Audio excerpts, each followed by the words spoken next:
Hello there and good morning. Thank you for being with us here on Sky News Breakfast. Now, our top story. And an earthquake in Morocco has killed more than 600 people. Those figures have just been confirmed by the Moroccan government. Aftershocks have been felt and people in Morocco in the affected area have been staying out of doors for fears that buildings could still collapse. Now, the epicentre of the quake, which had a magnitude of 6.8, was in the high Atlas Mountains. It struck at just gone 11 minutes past 11 local time last night. Now, this is footage from Marrakech. As you can see, whole buildings have collapsed. Rubble is on the streets. Rescuers have been working by hand to try and remove the debris to see if anyone is trapped beneath the fallen stones. Well, let's bring in now local journalist Rida Fakhar, who is in Marrakech. Rida, thank you very much for being with us this morning. Tell us about the situation where you are right now.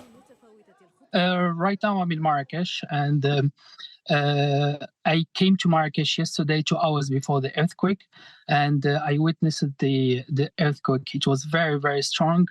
I've never seen something like that. I've witnessed two earthquakes before that in Morocco, but this is something that I've never seen.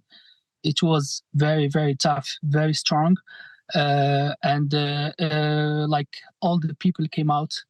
And the whole night, people they spend the night outside in the streets, sleeping in the streets, and the situation right now we are seeing a lot of videos and pictures from different parts of the Atlas Mountains. The epicenter of the earthquake is the south of Marrakech, in a village called Iril. And this is where the biggest strike. There is so many villages around the Atlas Mountains that are difficult to reach. So yesterday, the whole night, like the authorities and the help, the medical group, they were in their way to reach those villages. And now, like I'm here in Marrakech, like close to the hospital, we hear like a lot of ambulances coming in from different parts of from different parts of Marrakech and different parts of the Atlas Mountains. Rida, you said that you've experienced earthquakes in Morocco before, and I know that they can be quite rare there, but you never experienced one that felt as strong as this. Is that because of how shallow this earthquake was? Yeah, like the first one I've witnessed, that was in Al Hoceima, like that was a 5, and then the second one was in Rabat, 4.9, but this is like 6.8. It was very strong, like really very, very, very, very strong. Like you feel like it's like everything will fall down in the ground, and it's a big strike. The first one was like really, really, really hard. And you mentioned the recovery effort. You said that ambulance have been trying to reach the affected area. I mean, that, I guess, Rida, is in the city. Talk to us about the area where the epicentre of this earthquake was. We're reporting that it's quite a remote region in the high Atlas Mountains. Have rescuers been able to reach that zone yet? And what are they telling local journalists there about what they've found? Yes. The like the local journalists, like the local Moroccan TV, they reached the area yesterday, and like rescue groups, Moroccan rescue groups, they started to reach the area like a few hours ago, and we started to see a footage of the epicenter of the earthquake. So the whole country is managed. I've seen like the army, the fire workers, the medical groups. They are all like in their way. Some they arrived, and some in their way to the epicenter of the earthquake.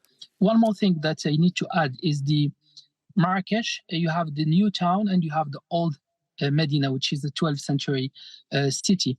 The old town, we don't see a lot of damages, just like terraces of the cafe and like some unfinished buildings.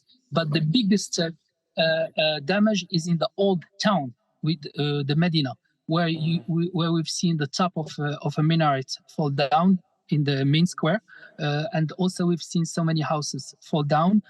So the old part of town, there is a wall. There is an old wall, like a 12th century wall. There's an old door that's also part of it falls. The biggest part that is damaged in Marrakech is in the old town. Yeah, and that damage, as you rightly point out, Rida, it's reported that the Red Walls has been damaged, as you mentioned there, and that is UNESCO site. I mean, I guess that the recovery effort and to try and repair that will begin much later on. But right now, just a few hours after it, I guess that there is still an effort to try and make sure that no one else is trapped beneath any of the rubble of the buildings that's come down. Exactly. Now the authorities and the medical groups and the rescue, the main goal is to rescue people that they are inside, for sure after this is like in a World Heritage Site that by UNESCO. This is something that they should repair. They will repair after that for sure. But now the main goal is to rescue people. And Rida, our correspondent Yusra was mentioning that the UN have announced that they are on standby to help. As I understand it, the Moroccan government haven't asked for any assistance yet. Do you think that's something that could be coming? As you know, we've been discussing this and making clear this is, thankfully, a fairly rare event in Morocco. So my question is, do Morocco have, and does the government have the resources and facilities to make sure that they can do the rescue effort properly? Yeah, they have the resources to make the rescue properly right now. But I think in the coming hours, there will be more announcement about this case and about like if they need any assistance. But I'm sure like right now they are doing their job properly, and like we see some footage on the national TV, like great, like help, big help, and it's really like everyone is helping. OK. Rida Fakhar, I really do appreciate your time this morning. Thank you so much for being with us, a local journalist there who is in Marrakech. Rida, thank you for your time and stay safe. Thank you. You are more than welcome. Thank you.